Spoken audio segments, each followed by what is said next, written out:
क्या आप जानते हैं कि एप्पल शेप बॉडी यानी कि अगर आपका जो वेट है वेस्ट के अराउंड ज़्यादा है, या पेयर शेप बॉडी जिसमें वेट हिप में ज़्यादा होता है, ये सब संकेत हो सकते हैं मेटाबॉलिक सिंड्रोम के, और इसको वक्त रहते पहचानना बहुत ज़रूरी है। हाय एवरीवन, मैं हूँ doctor mekhela Chandra and I am a senior consultant in medicine with an expertise in obesity medicine. तो चलिए आज इस वीडियो में हम बात करें कि मेटाबॉलिक सिंड्रोम एग्जैक्टली क्या होता है, इसके क्या सिम्टम्स हैं और इसके कारण या रिस्क फैक्टर्स क्या हो सकते हैं।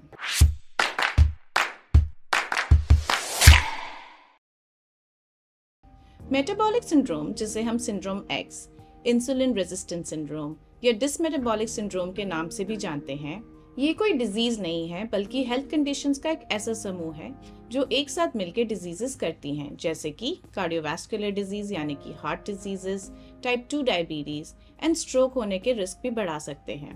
तो अब जानते हैं कि हम कैसे पहचान सकते हैं कि किस व्यक्ति को मेटाबॉलिक सिंड्रोम है। अगर किसी व्यक्ति में बताए गए कंडीशंस में अगर कोई भी 3 कंडीशंस मौजूद हैं, तो हो सकता है कि वो मेटाबॉलिक सिंड्रोम से जूझ रहे हों।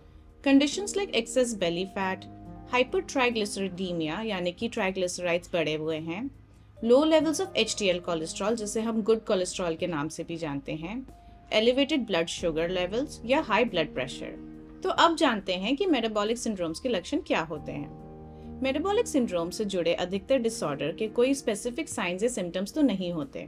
फॉर एग्जाम्पल जैसे कि हाई ट्राइग्लिसराइड्स या लो एचडीएल, ये कोई इनिशियल साइंस एंड सिम्टम्स नहीं दिखाते, लेकिन हाई ब्लड शुगर या हाई ब्लड प्रेशर जैसी कंडीशंस कुछ लोगों में लक्षण दिखा सकते हैं, जैसे कि धुंधला दिखाई देना यानी कि ब्लड विजन, प्यास का बढ़ जाना जिसे हम पॉलीडिप्सिया के नाम से भी जानते हैं, अधिक पेशाब आना स्पेशली रात में जिसे हम नॉक्ट्यूरिया के नाम से भी जानते हैं, थकान रहना यानी कि फटीग, या फिर अंडरआर्म्स या गर्दन के साइड में या पीछे की ओर स्किन डार्क होना। अगर आपको ऐसे कोई भी लक्षण दिख रहे हैं तो अपने डॉक्टर से जरूर मिलें। So what causes metabolic syndrome? कई कारण हैं जो मेटाबॉलिक सिंड्रोम के डेवलपमेंट में कंट्रीब्यूट करते हैं, and it's a complex web of factors. But researchers think कि इंसुलिन रेजिस्टेंस जो है वो मेन ड्राइव है बिहाइंड दिस सिंड्रोम। तो थोड़ा समझेंगे कि इंसुलिन रेजिस्टेंस होती क्या है। उसके लिए इंसुलिन को समझना जरूरी है। इंसुलिन एक ऐसा हार्मोन है जो आपके पैंक्रियाज में बनता है, and that's essential for life and regulating your blood sugar levels. Insulin resistance तब होता है जब आपके मसल्स, फैट और लिवर के cells don't respond as they should to the insulin hormone. इसका मतलब है कि they can't efficiently take up the glucose from your blood या उसको स्टोर कर पाते हैं। सो इस रीजन से आपके पैंक्रियाज आपके बढ़ते हुए ब्लड शुगर लेवल को ओवरकम करने के लिए अधिक इंसुलिन प्रोड्यूस करता है, जिसको हम हाइपर इंसुलिनीमिया के नाम से जानते हैं। और जब आपका शरीर पर्याप्त इंसुलिन प्रोड्यूस नहीं कर पाता ताकि आपका जो ब्लड शुगर है इफेक्टिवली मैनेज हो सके, तो यही ब्लड शुगर हाई हो जाती है जिसे हम हाइपरग्लाइसीमिया के नाम से जानते हैं, और प्री डायबिटीज या टाइप 2 डायबिटीज जैसे कंडीशंस को पैदा करती है। So eventually insulin resistance and hyper insulinemia can also contribute to obesity, cardiovascular disease यानी कि heart diseases, fatty liver disease and PCOS यानी कि पॉलीसिस्टिक ओवरी सिंड्रोम। तो चलिए अब बात करते हैं कि कौन से रिस्क फैक्टर्स मेटाबॉलिक सिंड्रोम को बढ़ा सकते हैं। इन रिस्क फैक्टर्स को हम 2 भाग में बांटते हैं। एक जो आप कंट्रोल कर सकते हैं, जैसे कि अपना लाइफस्टाइल या आदतें, जिसे हम मॉडिफाइबल रिस्क फैक्टर्स कहते हैं, एंड दूसरा जो आप कंट्रोल नहीं कर सकते, जैसे कि एज हो गई या फैमिली हिस्ट्री हो गई, जिसे हम नॉन मॉडिफाइबल रिस्क फैक्टर्स के नाम से जानते हैं। तो चलिए बात करते हैं कि किन रिस्क फैक्टर्स को हम कंट्रोल कर सकते हैं, specially through our lifestyle and habits. कुछ लाइफस्टाइल हैबिट्स मेटाबॉलिक सिंड्रोम के रिस्क को बढ़ा सकती हैं, जैसे कि being inactive, eating a unhealthy diet या लार्ज पोर्शन साइजेस खाना, या not getting good quality of sleep जो हेल्प कंट्रोल करता है आपकी बॉडी में कि न्यूट्रिएंट्स कैसे एब्जॉर्ब होते हैं from the food you eat, अधिक मात्रा में स्मोकिंग या अल्कोहल लेना, और प्रेगनेंसी के दौरान अगर आप ये आदतें अपना रहे हैं तो आपके बच्चे में आगे चलकर मेटाबॉलिक सिंड्रोम होने का रिस्क भी बढ़ सकता है। कभी कभार आपका जो ऑक्यूपेशन है that can also contribute to this risk factors, जैसे कि शिफ्ट वर्कर्स को मेटाबॉलिक सिंड्रोम का अधिक रिस्क होता है क्योंकि उनकी सर्केडियन क्लॉक है यानी कि नींद की साइकिल वो अलाइन नहीं होती with the environment. It can also contribute to poor quality of sleep and unhealthy diet.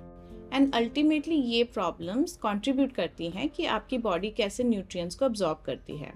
चलिए अब बात करते हैं रिस्क फैक्टर्स की जो हमारे कंट्रोल में नहीं है, जैसे कि उम्र बढ़ने के साथ मेटाबॉलिक सिंड्रोम का रिस्क बढ़ता है। Another risk factor is sex.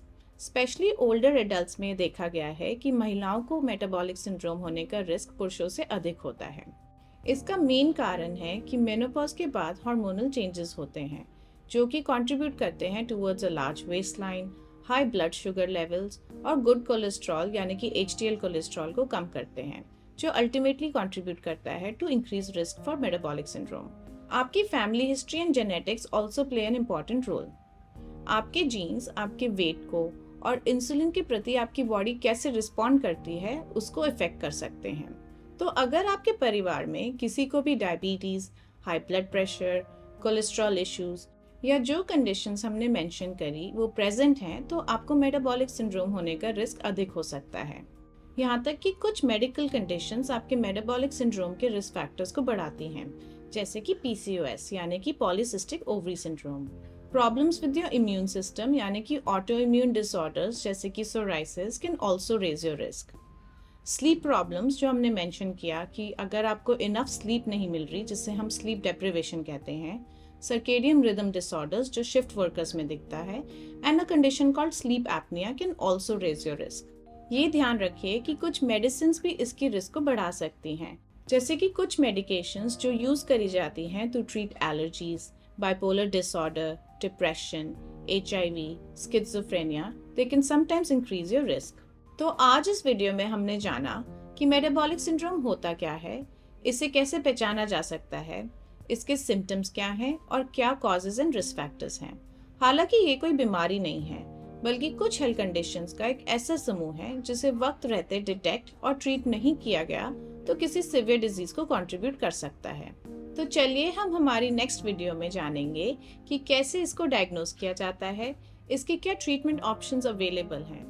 इसको जानने के लिए हमारी नेक्स्ट वीडियो को जरूर देखें और ऐसे ही हेल्थ रिलेटेड वीडियोस के लिए हमारे टाटा 1mg के चैनल से जुड़े रहें।